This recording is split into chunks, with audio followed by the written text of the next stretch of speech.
Hello, listening people. Hello. Hello, Bartek. How are you doing? Good, Ryan. How are you? I am doing good.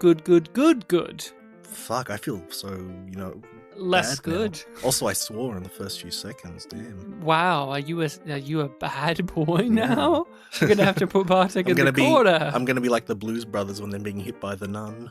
That's right. We're gonna have to give Bartek a good spanking in this podcast. Please don't demonetize us. Please monetize us Ryan, all. put in a really long clip at the beginning of this. I will put in. Oh, it's really great when we have foreign films I where I know. don't put in any clips beforehand. there are one or two scenes where they're speaking English. When you say scenes, you mean a few Shots. When you say scenes and when you say English, you mean a word or two? It's like, are you sightseeing? No, combat. So we are here today on Spit and Polish to present to you our coverage of movies that come recommended, and that is called Pictures Powwow. We sit down and we have a little bit of a conversation, a little bit of a chinwag, a powwow about a picture that has come recommended. These cycle of recommendations, one week it will be Bartek, then the week after that it will be me, and then after that it is you, the listening people, and that is right. This time round, it is you, the listening people, who have suggested a film to us, and not only suggested a film. The one that we're talking about today is a very, very special type of film. This is an anime. This is it an OVA, would you say? No, this is a film sequel to an OVA, I think. Okie dokie. This is Patlabor. That's what it's called. Patlabor. Yeah, sure. Let's use the accent to make it sound less weird when we say Patlabor. It's the Ramaji when I googled Sure. Patlabor, Patlabor. meaning. And we were recommended this by our good dear friend and YouTube commenter, Dr. Reshesh. Mm-hmm. Dr. Reshis. Reshes, I think. Yeah, he recommended. He's a doctor. Yeah, with a doctrine. He recommended us early in the year Josie the Tiger and the Fish, and then in the comments, he recommended the Patlabor films. And not only was it a recommendation, but it was actually an interrogation of us. I went back and read the comment. I don't know if you did either. I did, yes. And it was more of a, you did Ghost in the Shell. Why aren't you doing the Patlabor films 1 and 2? And I'm like, I don't know about them, Doctor. I think it was a suggestion, right? Like, if you want more like Ghost in the Shell, you should check out the Patlabor films. You should watch it. I remember in my mind it being more accusatory of like, why aren't you doing them? And I'm like, we are doing them. I took it as more of a humble suggestion, but I guess that's the duality of Dr. Reshes. You thought it's Dre, I think it's Doctor. The division between us about this mystery commenter still lives on, and they're fist pumping about it. If we ask them any question, they'll give us an esoteric answer, and that's what we want. Like, why this film? Do you know why, Bartek? Can you recall why this was the suggestion from our good doctor? Well, I think, it is a follow-up to, like you said, we did Ghost in the Shell last year or the year before. It's been a while.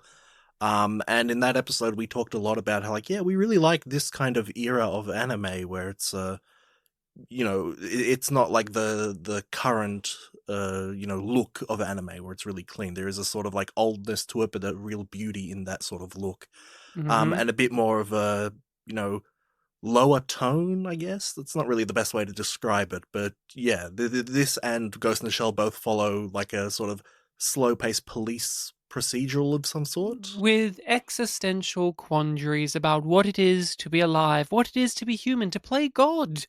Man versus machine. Yeah, and it's something that even as time goes on and, technology advances, you start seeing more meanings in the things that they're talking about. Yes, so everyone please make sure to check out Patlabor the movie. The best way to describe this film is, as you said, it's a police procedural. We're introduced into a world in which it's our time, but the future. It's all so the film's mixed. The film's from 1989, I think, and I think the film's set in like 97. Yeah, like late 90s, and they mention the 80s a lot because it's like when this happened in the 80s, and you're like, okay, got it. And we're following an assortment of people who work for the enforcement. I think they were called like SVU2 or something. There you go. and they have to deal with rogue elements in the society whenever robots or labors, as they call them, start to go a bit wild, a bit rogue, and or if people are using them for nefarious means. That seems to be more of the purpose of, like, they're basically like an anti-terror agency type thing. Like, oh, Yeah. whenever someone uses these for terrorist activities, that's when we fight. But this movie specifically is about how they are going rogue on their own, and that is Yeah, stumping we our should heroes. point out the big thing. This is a mecha film. The police force uses big mechs, Yes. and there are other people with mechs. And yeah, the plot of this film focuses around a case where it's the operating system of the mechs in the city, the new one that everything's been installed with, has rogue programming that will make the mechs, operate on their own and cause destruction. And it's an investigation of, like, is it intentional? And an investigation of, like, why it's intentional, if it is intentional, and then resolving that. And the internal struggle of the agency, because the higher ups that be, whether in the agency or the corporations, don't want to pursue this any further, because if you pull on this thread, then everything that we know around us will start to unravel, and oh, we can't have that be.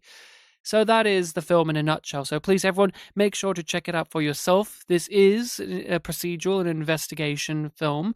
It's also one that is very much about world building, one that is very much about the technicals. It is pretty hard sci-fi. There's a lot of techno-babble talk. Hmm. So go give it a watch for yourself if you want to remain unaware of how the twists and turns of the tale goes from here on out. We've given you the good pitch of it. Now let's get into this. Bartek, you and I think it's safe to say, are unfamiliar or have not seen Patlabor before. Any of the Patlabor? We haven't. I looked into it a little bit after watching this film just to get a bit more context, but yeah, I haven't seen anything out of it. And I'm pretty sure I haven't heard of it before the comment in the Josie video where he recommended the film. I saw from that comment that it was said that some of the people from Ghost in the Shell worked on this, like before they did Ghost He in the did say that, Shell. yeah. I haven't verified that, but I was thinking when watching this, this is very much like Ghost in the Shell, but then reeling from the fact that this is before the film, That's true, yeah. which was 1995. This is 1988. For a lot of this film, I thought it was somewhere from the mid 90s. So afterwards, Mm-hmm. I'm like, oh no, that was 89. Damn, that's a Yeah, really good looking 89 anime film. the music is the thing that gives it away as the Yeah, 80s, the but ending of the film too. yeah, I was not aware of this series at all. I haven't watched any of the material beforehand. I haven't seen the show, the OVA, other films. I don't know if this is based on anything. Like, is it based on a So manga or a from game from or what I've what? read, from what I read, they made the 7 episode OVA thing with the intention of making a manga. So I think that those 7 episodes were made. Then they started making a manga, and then Mm, they made the films set after the OVAs.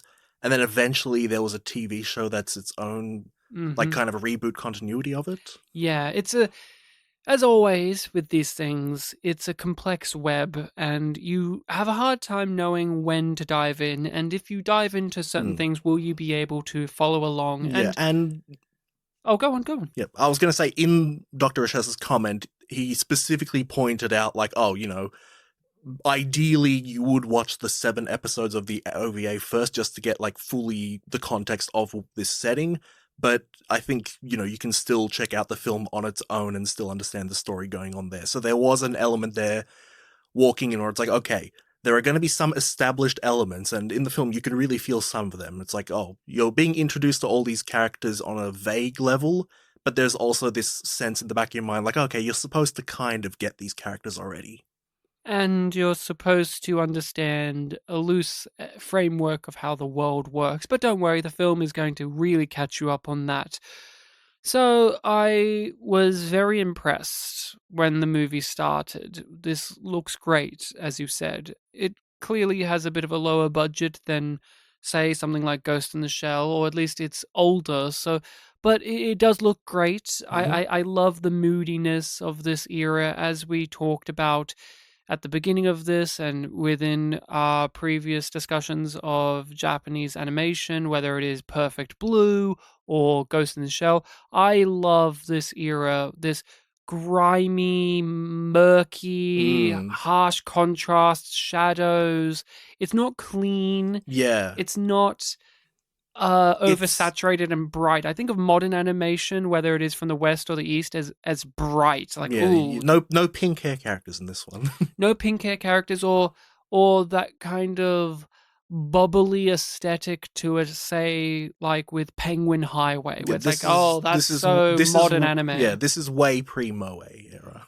And I love the look of this. It's got a history to it. Yeah, like we pointed out that this is, near future setting, and all the technology and the things they're talking about give it away, but like the actual look of the city and everything like that, it just kind of looks very modern. Of course, of course. There's like a slummy area. There's a lot of it reminded me of like the daytime scenes in Ghost in the Shell, like Yeah. the market where Bato chases the guy. Yeah, I was thinking of when they were following the garbage trucks, their Yeah. route, and we have a lot of driving around in this movie, a lot of location hopping as our different sets of characters go and investigate. That is a thing about the movie that took me a little while to really grasp onto, which is there is no real sense of a protagonist or protagonists. Mm. We are sharing the load with many people, and I couldn't connect to the film as strongly because of that. I understand this being a follow up to an OVA. There's the wiggle room for that, of course. But it was something that was a hurdle for me to begin with. Like I said, I was on board with the movie. I thought it looked great. I thought the sound of the movie, like the soundscape of the movie, was really detailed and lived in. But it took me a good while to get into the rhythm of the film because I didn't know who I was with for Mm. portions of it. I just felt like, oh, okay, I know this character. They keep finding little tomatoes, and then oh no, we're going to cut over to this character, and now they're important, and then we cut Yeah. back to another one, and I kind of lost the thread of the characters, but eventually I picked them up as we went Yeah. along. Yeah, I mean, it mostly feels like you're following Asuma, the guy who's investigating everything. And when I was Mm, looking up the franchise in general, I think it said that he's more the deuteragonist, like the second most important character, and that the girl yeah. that he's with tends to be the main character. She's the one that actually goes out in the mech, whereas he's the back support, and he's got that recurring line throughout the film where it's something along the lines of, front and back are two in one. It's like, Mhm. we are one unit. You're out there doing the stuff, and I'm supporting you from behind. I understand, and I definitely could see by the end how they were definitely the two mains. We were introduced to them in a very, hey, they're main character ways, but I think we just did follow a lot of different threads that obviously, if you're a fan of the source material or the previous iteration, is a treat, is a reward. Like, hey, look, this is these characters getting Yeah. their moments in the Exactly. This movie. felt like, this film is Asuma's day in the limelight. Mm-hmm. This is a character that maybe has a couple of episodes focus, whereas other ones might be about like the hot-headed guy Mm-hmm. who has that first big mech action scene in the daytime. Oh yeah, yeah, And yeah. there are a couple of other members of the unit who, like, I don't really remember all that well because, they're kind of just supporting in this film, but Mm. I'm sure they have their own episodes and chapters. Like the more senior cop guy who Yeah, has I like the think. very gruff conversations Yeah. in shadowy And areas. I We have think him. I And, think the captain of their division, the lady with the ponytail, is Mhm. apparently like meant to be more central in the second Patlabor film. Yeah. So it's like, okay, so there's like a bit of focus being handed around, and this happens to be, mostly the Asuma Yeah, film. that's correct. That's correct. But I like I said, that was a bit of a hurdle, but I got Mm, past it. It's so interesting how these type of films work, where there's material before and after, and how do yeah. you react to that? When we did Ghost in the Shell, I knew that I knew characters from the other movie and the television show, so I was a little bit more forgiving of how it was the first film, which was the first entry, had all of these supporting characters that felt like Mm, these would be good for a TV show, because at the end of the day, that film still understood who our main character Yeah, was at the end of the day. Like, we knew who she was there is above all else. and there is an artistry to doing a film adaptation of a series and, being able to introduce the characters well. So like examples that I can think of are, like the Cowboy Bebop movie, you start with that convenience store robbery, and there are all these little character moments for Spike where it, introduces like, oh, he's a bit aloof, he throws you off, he's good at fighting. He'll pretend to say like, I don't care about this person's life, you can take them out, so that they draw the attention on him because he doesn't care about his life, kind of thing. Another example that I think of would be like the South Park movie, where the opening song introduces you to who our four main characters are and, what sort of mother figure they have, and it establishes everything for the film going forward.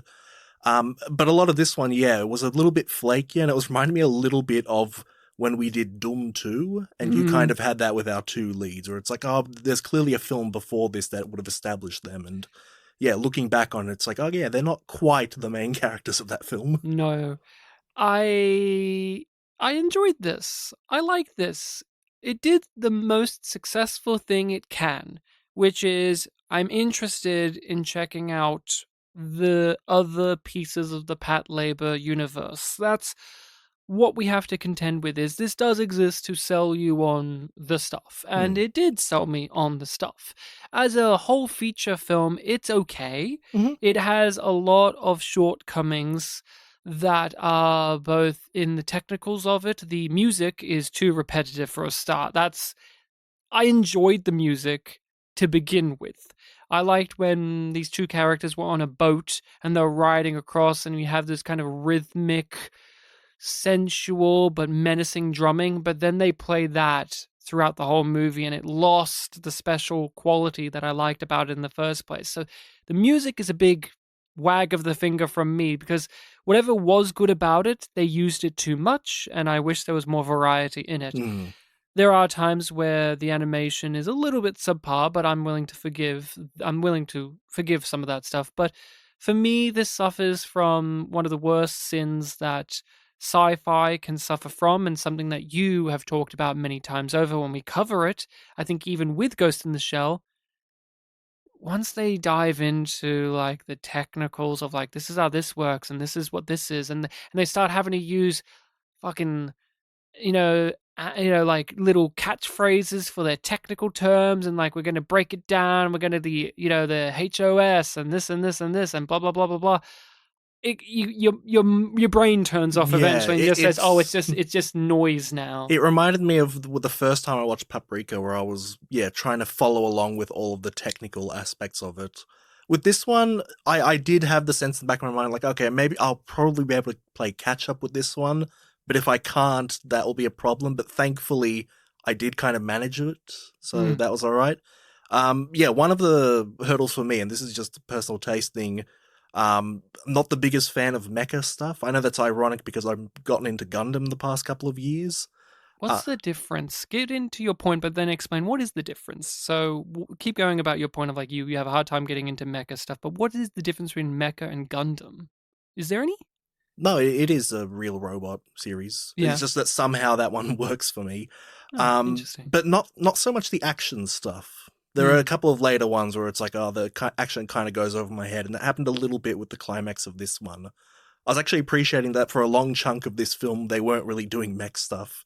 It's like they had the action scene at the beginning, and you had a very simple one where it was like 2 or 3 mechs, chasing that one rogue guy, and then nothing until the climax of the film, where it kind of got a bit too much for me. But this one worked for me as well. I didn't have too many issues with it. I liked looking at it. I liked seeing the characters do their thing. Like, they have their immediate superior, whose eyes are always kind of squinted, and he's just a kind of fun, casual, laid-back character who's like really competent. Yeah, I like that too. Those types of characters are always a lot of fun. I've only seen a small fraction of mech and Gundam things. You've made me watch Gundam War in the Pocket, right? That's basically it. So I don't really know what the difference is. Like, I don't know too much about it, other than like, people have preferences for some. But here's something that I loved about this. If this is what mech's all about, that I'm in. I laughed so hard at one frame in particular. I need to screenshot it. It's so good. Mm. We have like emotional stuff happening, like melodrama. Oh my god, we're all gonna die. A typhoon's coming. What are we gonna do? We cut to one of our main characters, and they're like, "Holy crap, the world's falling apart." As I know, they're like in the hangar bay or whatever, and behind them, animated in super specific detailing, a giant handgun emanates from behind them because it's the handgun used by the mech. Mm. And I laughed a lot Okay. at it because it was such a surreal image. Because I can't remember if we really, yeah, we may have seen little bits of their big gun, but it was just so funny that we have this emotional scene. It was like, this is what's on the line. This is at stake. We're setting the ground rules. This is how we're doing. And behind a character is a comically large and really well animated handgun that comes out from behind them and then is picked up by a robot hand. And I laughed and I said, you know what? I'm all in because I'm used to this. I guess it's Gundam. I don't know if there's a difference So, where there's usually it's like a sword or just yeah. punching, but these ones they had just guns, and then the person has to get out, grab bullets, and put it in the gun themselves. And I laughed and I Well, the laughed. And I phrase I laughed. used the phrase a few minutes ago, "real robot." So there's like in a lot of mech series, there's real robot and super robot, where super robot tends to be the more over the top, crazy, whereas real robot, you can kind of guess from the name, is trying to look at them more realistically. This is a real robot film because the robots, they have a weight to them, they have like realistic weapons, they have to carry that gun. They can still have swords and stuff, but they have to carry those swords. There's like things that you have to take into account for them. And yeah, Gundam's also a real robot franchise. Yeah, there's no jet packing around with these robots. They're just kind of walking for the most Yeah, this part. one, these robots don't even seem like they could operate in space. They just seem to be No, like, no, this is a planetary mech kind of most thing. most of them don't even have the shielding over the pilot. Most Yeah, of it's them kind of just have open. open.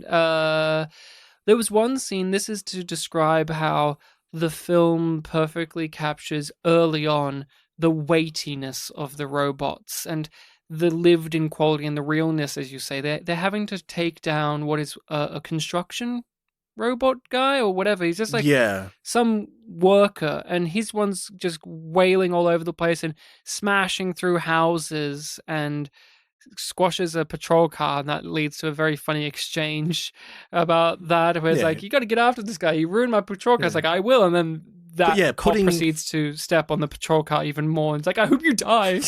You suck. yeah, putting the mech stylings away, like you could replace that with like a vehicle chase, Yeah, really. That's kind of what it means by real robot. but they fell in the water. They were fighting and they got into the river and then they fell in and they went fully submerged in. And this is not a negative thing, but it did take me out for a second. They managed to get back up and out of the water. I legitimately thought for a moment with how they presented these things, oh, they just sank all the way down and they're not getting back up. Like, that's a new wrinkle to the problem because the way that the animation captures the movement, the weight, the heft of it, I believe like, oh, that's actually a danger in this situation of, and I actually would have liked that as a fight scene thing of the danger is here they are and in Japan and they're fighting in these streets and all here's little rivers and bodies of water, and if you punch one of these things into there, that's not good Hmm. because they're big robots that cannot swim. Like, because again, this is not the type where it's like they have jetpacks or fucking propellers or stuff. Like, if you threw one of these Yeah, in that's the water, true. they're gone. If you throw a mobile suit in, they could probably like get out, even if they're not, suited for, underwater combat. But these ones, these are put them on land. Did you find any humor to this movie or any funny little moments or observations? I had a couple, but I was curious if you had any things that stood Um, out to you of just, well, that's kind of fun, or that's an interesting detail, or that's a bit goofy. I'm not really nitty gritty, but like there are just straight up comedic stuff in this film. Like Yeah. every time our main guy Asuma talks to like the chief, he does the whole, like responsible police officer, like I'm answering you in a high voice, sir. Even when he's saying things like, "No, I don't know why I'm being suspended," and then he gets really angry, and you have this like close-up fisheye lens of the two of them yelling at each other, and it's just really funny. That was good. I thought for sure you would bring this up. I might. Their pizza. Mm. Yes, here's your slop pizza, The name of the ethnic pizza, style. yeah. Slot pizza, ethnic style. And then proceeds to eat it with a knife and fork. That's not bad, but it was just so funny. It's got a slop nitty gritty pizza. like city feel. Like I think They're in a high-end restaurant. A waiter comes over, all fancy. He's like, "Here's your slop pizza, ethnic style." Then she eats it with a knife and fork. it feels like a really good back alley pizza place. Like, yeah, I want the slot pizza, ethnic style.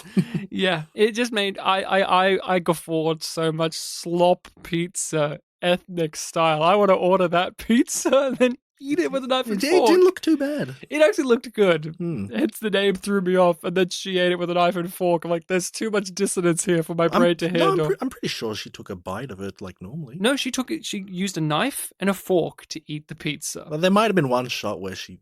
It was ate a whole normally. thing of her cutting it, and then they're having this candlelit conversation, and then I think she proceeds to cry, and then he offers his The towel towel napkin thing. And I joked to my wife Rachel, she already has one on her lap. She could just use that. No, but it's more romantic. It's to more have it be handed romantic. to you.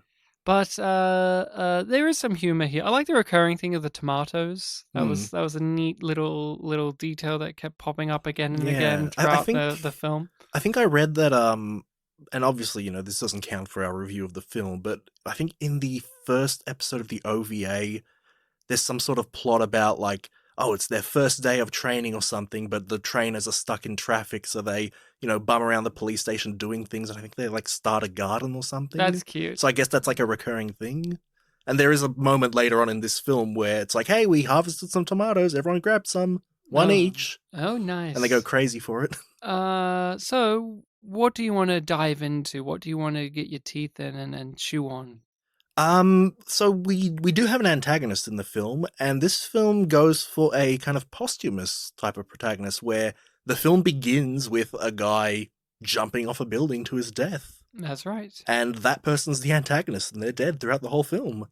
And the whole plot of the film is working out, what is the problem? How do we get around it? How do we get the guy? And what's the resolution going to be? And the film goes through a lot of steps, and you discover that the protagonist has a very religious mindset. The antagonist? I said protagonist by mistake. That's all right. They have a very religious mindset, and a lot of religious references. And that obviously bucks up against how the world works currently in Patlabor. Yeah, we got these mechs. Yeah, we as an audience are being shown like, oh, a sci-fi future world. Everything's, very different here. And this is the protagonist that says, yeah, I agree. We need to bring it back a little bit, which is an interesting take. It is an interesting take. And the way that the rogue robots work, I like the police procedural investigation of that more than, say, the reveal or how it plays out. I really liked that. I really enjoyed the slow-paced quality to it.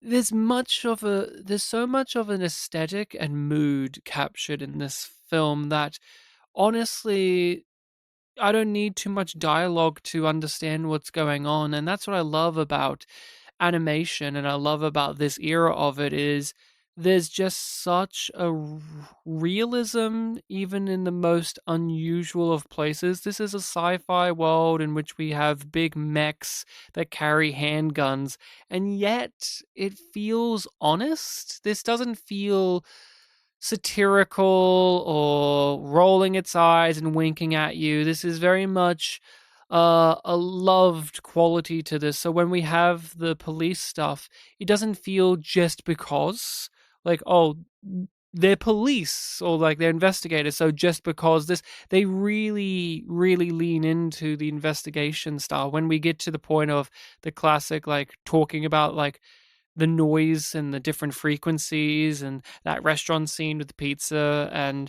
how that connects to what they're figuring out when they see the dog barking outside. And I like how it all Hmm. unfolds in this very matter of fact way, but also the classic. The main characters are trying to look at it too closely, and then once they step back, they're able to figure out where things are Hmm. heading It's towards. always cool when, like, the little offhand thing, like, oh yeah, dogs can hear things that people can't, like, leads to, like, oh, the big reveal. Mm.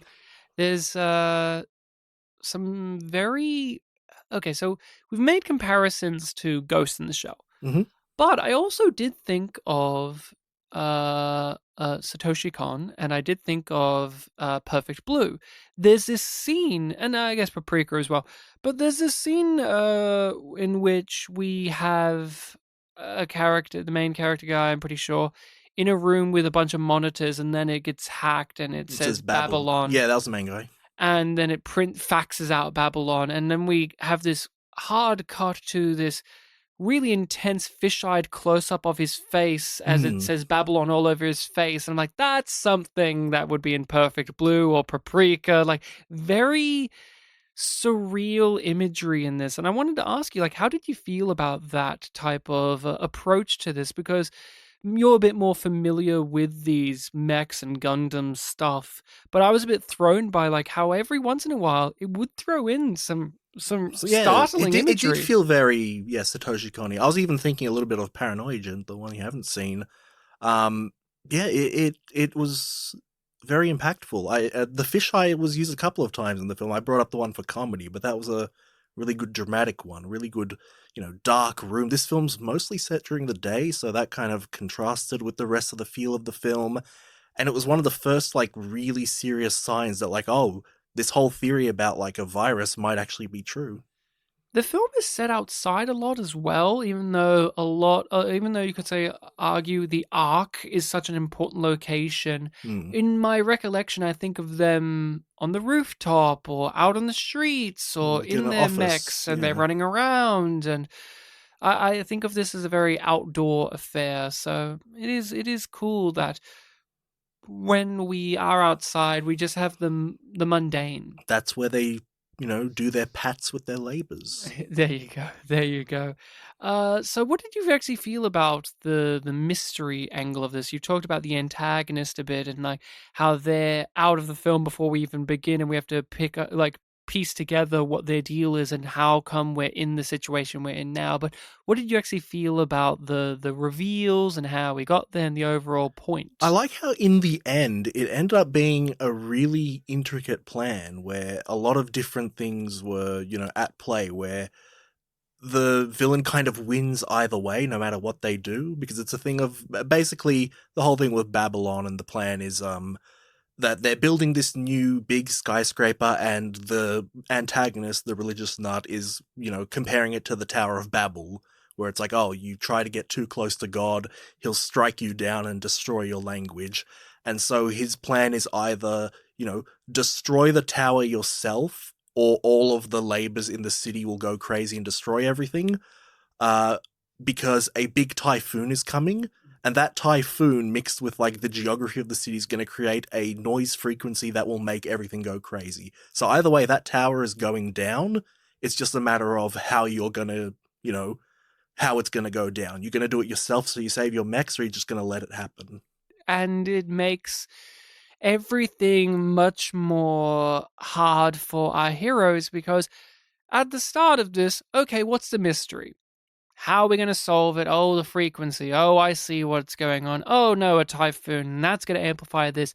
But then it becomes the choice. Are we going to be selfish and save our precious mechs? Or are we just going to let this happen? And either option will put some blood on the hands, say, of our lead characters. And that's good because I would say, although it took me a while to get a grasp on our heroes, Yeah, same. in comparison to the things that we've drawn a line between, they're very bubbly characters. A lot of them are goofballs or very golly gee. I wouldn't say that for all the grit and the grime of the world we're living in, the actual people we're following, I wouldn't call them like jaded or dark or brooding or No, I any of think that stuff that you would assume would be the case for what we're actually talking about here. if for the two that we would consider the main two, like Noah and Asuma, the boy and girl, like they're introduced as like, oh, and they're behind us too, isn't that right? And they're like nudging each other, like, oh, they're talking to us. And then for the next couple of scenes, it's like them gawking at, like, oh, the new Type Zero mech that we have. And then, talking to their chief and, being a little bit lost on what's going on. They feel very everyman-y. And as the film goes on, you realize, oh, that is what they are. They're the unlikely hero. And that can bite them in the ass if things go sideways. Like, there's actual sense of peril because of how good-natured our heroes are. Because when you watch a detective story, a noir, say, there's usually the staple of our lead character is themselves nihilistic or jaded or have an existential woe, or they don't mind if their life is on the line, or they've been around the block, they've seen it all. You're a loose cannon, but you get results. Classic. Oh, we have so many of them, whether they be your Sam Spade types, where it's just like, oh, here I am getting beat up again, and I have a quip about it. Think about like the stuff we've been talking about here, where a lot of the characters, whether it's like Ghost in the Shell, great example again of the characters have a lived-in quality of just like, oh, I've been here. That whole film deals with dehumanization to such a degree that our main character herself is this almost inhuman entity. But then we cut to Patlabor, and I actually think that's a breath of fresh air for this style of film, in which pretty much everyone in that's doing the investigation are bubbly, upbeat people. There are people who I would describe as maybe just more seasoned than the others, but even the ones that we get little hints of, such as the head woman, the one that you said has more to do in the second film. Yeah. Even she comes across as like just a nice person. Like, she's been around the block a bit more, but she doesn't come across as like a hardcore, like... One of her first interactions with the main two is saying like, oh, I heard what you're saying about that guy. I bet he'd really like to hear that opinion. It's like, please don't tell him. There's a lot of hijinks happening, like with them playing around with the cameras and spying on each other and, making pranks and all of that. I mean... That's a testament to wanting to check out more of the stuff. Like, we want more of the characters. I mean, I'm talking about this stuff, but what does it make you think and feel about the type of stories that we usually... like these type of stories and how they are often told, and how this one is going against the grain a little bit with it? In terms of like the characters being a bit more everyman-y? Yeah, a little bit more bubbly and upbeat, because we can have everyman characters in these, but they're still gritty. These characters, I wouldn't say, are gritty. No, I mean, especially for the main two, that does feel, kind of typical for anime, where especially some of the mech stuff that I've seen, where it's, the unlikely hero is the one that, gets the mech and is going to save the day. And their values, clash with like the main, the main idea of the franchise. Like the whole Gundam series is about like, war is hell, but here's, every show is about a different war. How does the main character fit into that? Are they, a typical soldier character? Are they, the typical kid that falls into the really good mech and now is involved with the plot? And that's always kind of what's going on there. But it is interesting in this one that, they're doing the job that they went for, I guess. Yeah, it's really good. They're not just like, oh, we fell into this cop job. It's like, no, we became cops. This is the job that we went for. There's always a tricky road to walk with this approach, because our main characters are very naive in a lot of ways, and they're heading into this with positivity in their hearts, and it can obscure some of the deeper elements for like a basic viewer, because I really hooked on to the fact that the agent, like the group that they're working for, is a good thing overall, but we see that there's a lot of problems with it. A lot of internal politics. A lot of bureaucracy, a lot of internal politics, but it also feeds into what the antagonist has an issue with. This group would rather wring their hands and say, no, we're going to ignore the clear threat and danger and evidence presented to us, because we've got to worry about how this would affect our jobs. If we report that there's something wrong with this software, that's not going to look good. And hey, it's fine. The people up above us, they surely would have worked out all the kinks before they put it out. Like, there's a lot of that. And so there's always the worry of, like, when you go all the way down to where our main characters are, they're part of the system, they're part of the problem. They are part of the institution. And if they're so naively being like, golly gee, we're going to help do the right thing, it can make it like, what's the messaging? But I think this film does a good enough job of still keeping them relatively pure while not diluting the point that the world that they lived in is inherently a very Flawed. flawed one. Yeah, it's flawed. And that the antagonist doesn't just spawn from nowhere. They're not an antagonist that just spawns from, I'm a bad guy, here's a plot for a movie. That's a good point, yeah. And it is fun seeing their immediate superior, Goto, I think his name was, how he seems to have worked out a lot more than you'd expect and like has planned ahead for everything. Like in one of his final scenes is him talking to like the I guess heads of the police force. They felt like shareholdery characters. Yeah. I thought of them as like the business. Yeah, like the really businessy ones, and like he just talked around them in a way that like he got what he wanted while they still felt like they were in charge. I would watch a whole show of that. Mm. I love with these type of franchises and these type of stories when we get hyper specific with them. As you said too, I don't care about like the big robot action stuff. It's fine. I got my kick out of how this one has its little quirks with it, like the robots really are just police officer ones with like the labels, lights on their shoulders, the blue and red lights, and they have the police handguns, but they're just big now. Those are fun details. Yeah, they kept it simple with that one. It's like, oh, I grabbed you. I'll get my other friend to grab you and rip you off. That's it. And we have to be careful because the person's still inside of it, so we can't just shoot it. That's a threat in the big climax. Like, be careful, they're still in there. Oh, are they? Oh, God. And that's all good. But I'm more drawn to the politics and the bureaucracy of how this type of thing works, far more than actually seeing them out there with their guns shooting stuff. And this film, it teases that. It gives a nice little tease of this is how this works, by the way, and it's not very good. That was one of my favorite scenes of just the guy wringing his hands, coming up with excuses for why we can't get rid of the HOS from these things. Of just it would have been debugged, and the people up above would have figured this out already. There we go. That's it. But they haven't. So yeah, but they should have. They did. And I like how that scene just keeps going long enough for everyone in the room to kind of know that we're just playing a part right now, aren't we? There is no actual conversation here. I love those type of those conversations where at a certain point everyone realizes this isn't a conversation. We're just performing the role because that's what we need to do. Yeah, even in the scene where he gets suspended for 2 weeks and they have the fisheye thing and they're like, no, I don't know, sir. There is like a sort of roundabout thing, like, yes, it's because you did this, and this, and this, but then again, your guy, has put in a good word for you, so it won't be that strict, just business. Yeah, that's right.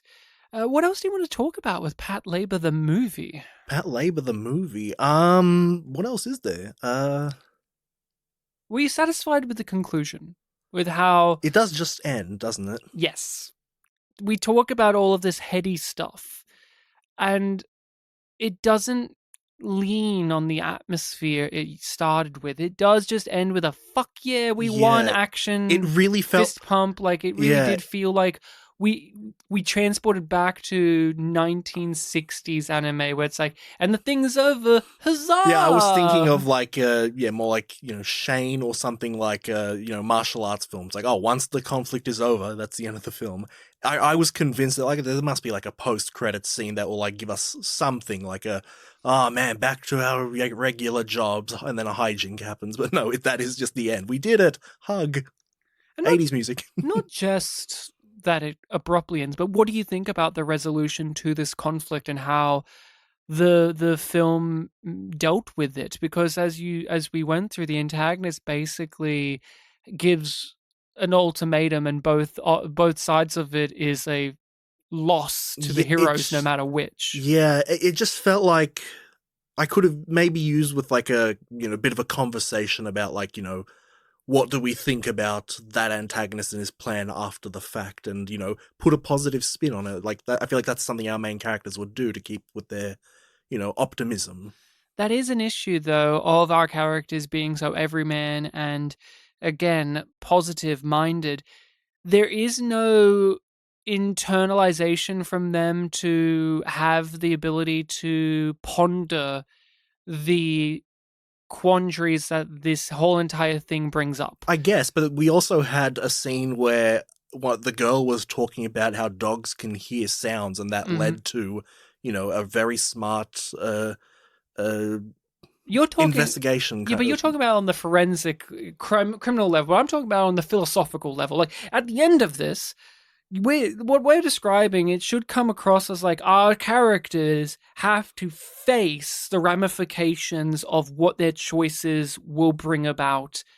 But I don't really sense from these characters, any of them really having to grapple or wrestle or even muse on what this brings for them in the long term, or even on a philosophical not level. Like this not in antagonist brings this point of view from beyond the grave, and to them it's just like, well, this is a problem to solve. I understand what you're saying, but the thing that I'm thinking is like, they'll say something offhand that they just thought of in the moment, and then they'll think like, that sounds surprisingly deep. Like that's the kind of thing that I would have Mm-hmm. expected out of these characters, not a whole essay or like I learned this from this situation. Oh, I Like just a agree. random musing that like has some But I poignancy. do think the ending, with how it is so abrupt, really heightens this lacking quality for me of just, okay, the movie ends on a we won fist pump, but even leading before, it's like, well, yeah, but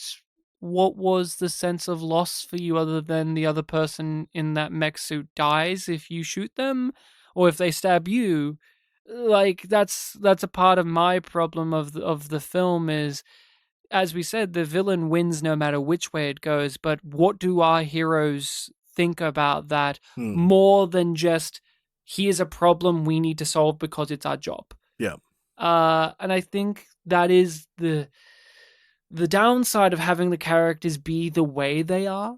While in comparison to the other type of characters that usually lead these narratives, they usually win out in this regard. Like when you weigh this up against something like a Ghost in the Shell or a Paprika or any of those characters will be living in the existential quandary of what the situation is bringing about, while these characters, I don't even think they think of anything deep, like anything we're talking about. I don't think they're Yeah, thinking of this in any oh, way. they definitely, get around it and live their lives, but yeah, I still think, they could have, could have had a character moment where they have some sort of thing to say about Exactly. yeah, but basically, we just wanted another character moment other than we did it, we won.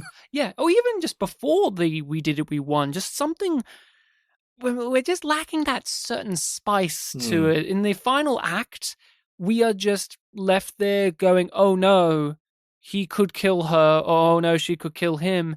And that's okay, but something a little bit more, and I think it's just what we're both agreeing on the same point, We just are. coming about it at a different end of it. But I enjoyed this overall. Like I will admit, there was a stretch in the middle where I was just like, okay, maybe I'm not a fan of this, and how am I going to talk about this on the podcast? I know Bartek will Same, yeah. probably like this more than I do because you're a bit more ingratiated into these type of anime fare than I am. That's like how my brain works about No, it. no, I'm like, I think you like this one more than I did, yeah, yeah. yeah. In the end, I think we both ended up enjoying this. I am keen to check out this stuff, and maybe we'll add it to our anime watch list because we have a group of Hmm. friends we watch anime with.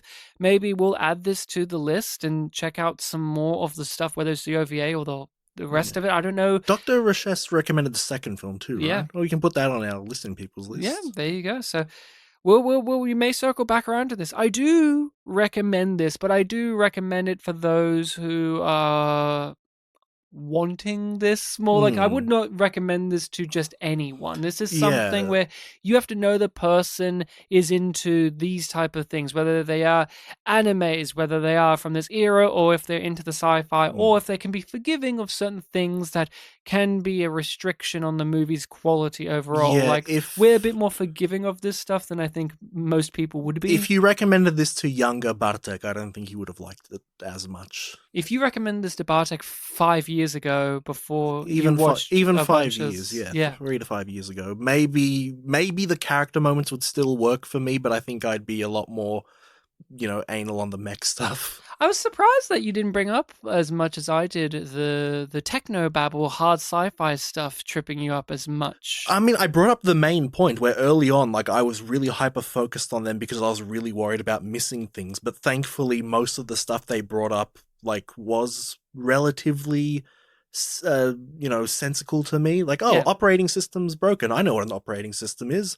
It's the thing that, all the controls work through. So if that's broken, then everything is going to be messed up. Like, that correct. simple understanding kind of, as long winded as the talk is, understanding that basic thing kind of gets you through it all. Yeah, I'm surprised at how much I did enjoy this overall. Like I said, when watching it, there were some hurdles to get over, but that's not a bad thing. I want to emphasize that too. There are some times when you watch something, whether they be a movie or a show, that you are required to do some work yourself to get on board with, but that can be a real win in the end. And so I am interested in more, and I would recommend this to select people out there, but definitely this is something that I can see our friend Will enjoying. I think he would Oh enjoy yeah, maybe, this. I think he maybe. would enjoy this. I do Hmm. believe he would get a kick out of something like You this. said that you watched it with Rachel. Did she enjoy it? She thought it was okay. She Hmm. she she liked she made fun of the music at times. She's like, "Oh boy, here it is." Yeah. She didn't stick around for the whole entire thing, but from what she saw, she didn't mind it. Hmm. She also agreed it felt very Ghost in the Shell, and then to remember, oh, this is beforehand, right? So Ghost in the Shell should remind us of Yeah. Patlabor. Yeah. I looked into the voice actors a little bit, and Yeah, I was keen to know if it it was anyone was of note. it was a lot of names that I see when I watch things that are a couple of decades old. Yeah, Mm-hmm. a lot of people in this were in, either a Gundam, the Macross series, Dragon Ball, and a couple of them were in Legend of Galactic Heroes. The main guy, Asuma, Mm. it plays a very iconic anime character from Dragon Ball. He is Piccolo. Really? Yeah, Toshio Holy. Furukawa. He's also General Blue, but don't know if you remember him. Oh no, Piccolo, Piccolo. Holy crap. Is he still at is he still around? Is he still at I'm it? pretty sure he's still doing Piccolo, yeah. Wow, Yeah, that's he's incredible. also the main guy of Urusei Yatsura, which is that franchise that a couple of years ago, I think last year, you showed me the funny British dub of. He's the main guy in that series. I don't know about the reboot, but yeah, I know he's the main guy in that. The lead voice actress, she was in Nausicaa, The Valley of the Wind as a character, She was like a princess or something. and Fist of the North Star. So there you go. So Mm, so yeah, she's got some stuff under yeah. her I belt know that too. the one that I said is like the lead in the second film, like their little captain. She's Mm. in a bunch as well. She plays an iconic Gundam villain, Haman Khan. Oh wow. She plays one of the female leads in Legend of Galactic Heroes, who I really loved, Frederica Greenhill. Yeah, She her name comes up a bunch too.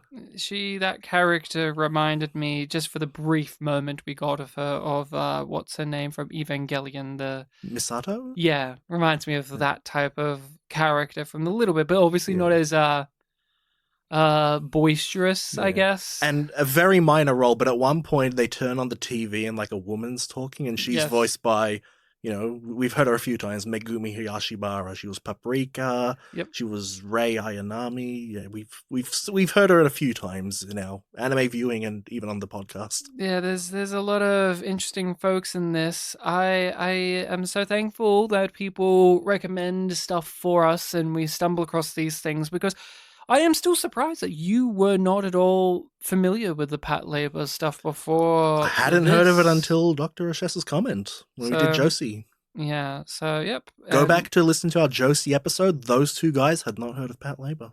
but yeah, the director of this, yeah, he is behind the Ghost in the Shell stuff. He worked on a Loop in the Third recently. Like he's still at it. He's still doing stuff. He did yeah, Mobile Police, Patlabor the reboot even. So he's still doing the stuff with this. So that's Yeah, kind yeah, of that was neat. another thing. I kept seeing a bunch of different entries in the Patlabor series, and what really told me, like, oh, this is a franchise people like, is that I think like 2011 there was like a short series that's like, comedic in nature, and the characters are drawn very caricature-y, Mm. and just seeing a bunch of the characters from this film drawn in that caricature style, like the head of their squad who's like kind of laid back, seeing him in a cartoony art style, seeing the hot-headed guy in a cartoony art style told me like, oh yeah, the beloved characters in a more goofy work. Like these are characters people clearly like. I love it.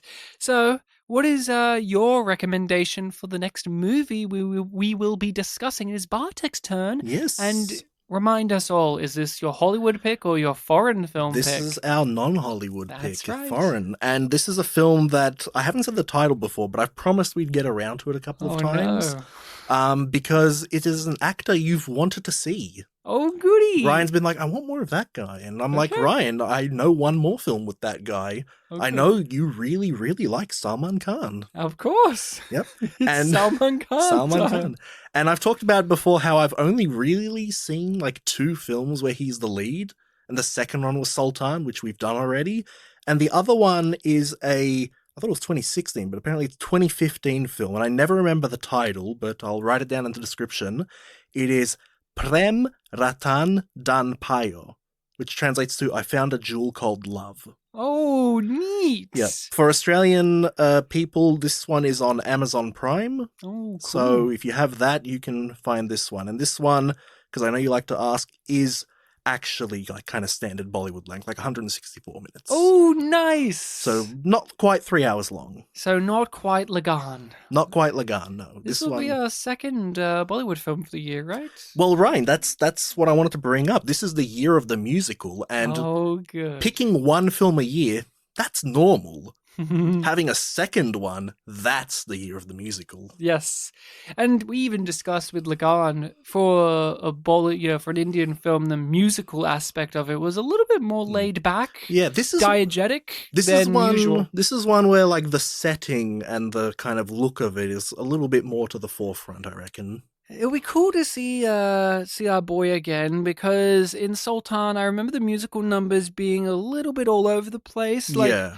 I wanted more from them, but I also liked them more than the previous Bollywood that we watched. So Yeah, the first 2 weighing Bollywood up. films that we did kind of had like, differing levels. And then once we got to Om Shanti Om. Om Shanti Om, it's like, oh, okay, there we go. That's what I wanted. Yeah. I want every Indian movie's musical numbers to be Om Shanti Om, but I'm starting to realize maybe that is top tier of choreography. Or maybe I've just been picking ones that, haven't focused on it so much, even though I do love them. I mean, Bilu had some stuff. He tried. That's true. But we This shall is- be yeah. watching, what's the title again? Do you remember it off the top of your head? Prem Ratan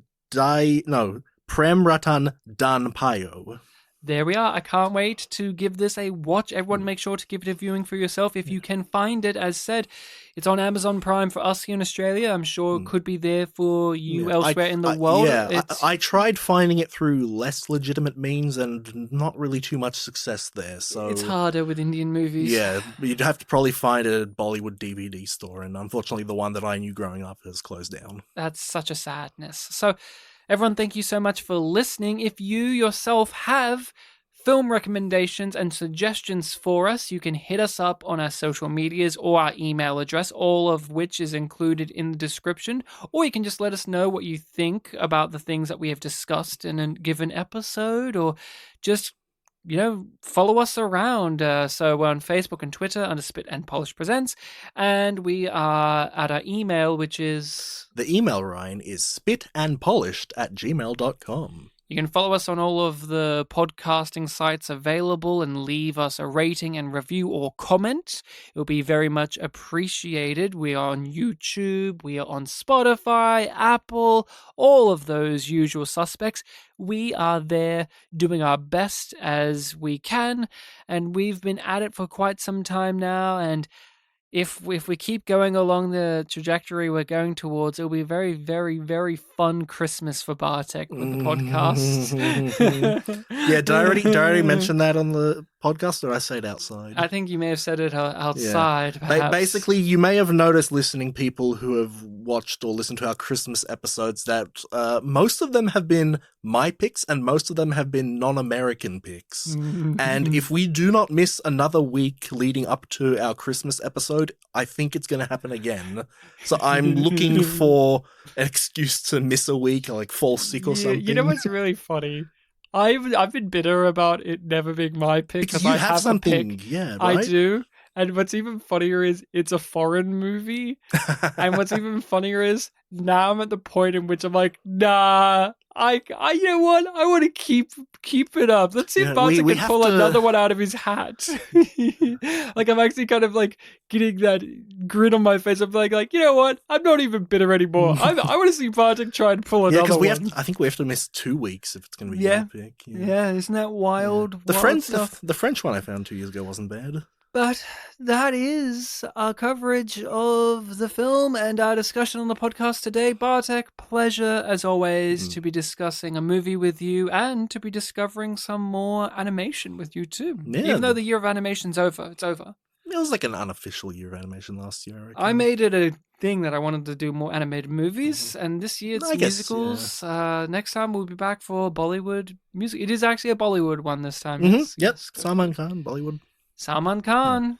One more little addition to the Bartek's not a mecha fan irony is that I kept delaying watching this film because I was playing a mecha video game. Which one? Zone of the Enders 2, produced by Hideo Kojima. Is there perversion in it? You know in the first Metal Gear Solid how if you get to the female bathroom quick enough when you chase Meryl, she will not be wearing pants for the cutscene? There is something like that where there's a part where your female buddy in her mech the mech's broken down and you have to carry her to safety, and you're in this room that has like magma or lava at the bottom, and if you drag her down there she'll complain about the heat, and if you do it long enough, in the later cutscene she won't be wearing a coat and you can see more of her arms and stuff. Kojima would have said more. Did you ever watch Men in Black growing up or at all? Yeah, I did. You remember the scene where I always think of the more scene. I call it the sugar more. scene. Yeah, more. That's Kojima. More. He's very jealous of what's the guy who does the Heavy Rain games? David Cage. He's jealous of David Cage because he's the one that's like, no, we need a nude model version of this. I'm sure it won't leak out. Scene. We need a shower scene. Yeah, we need to have a nude model of Elliot Page in our game so that when people hack the game, they'll have a very accurate Elliot Page nude.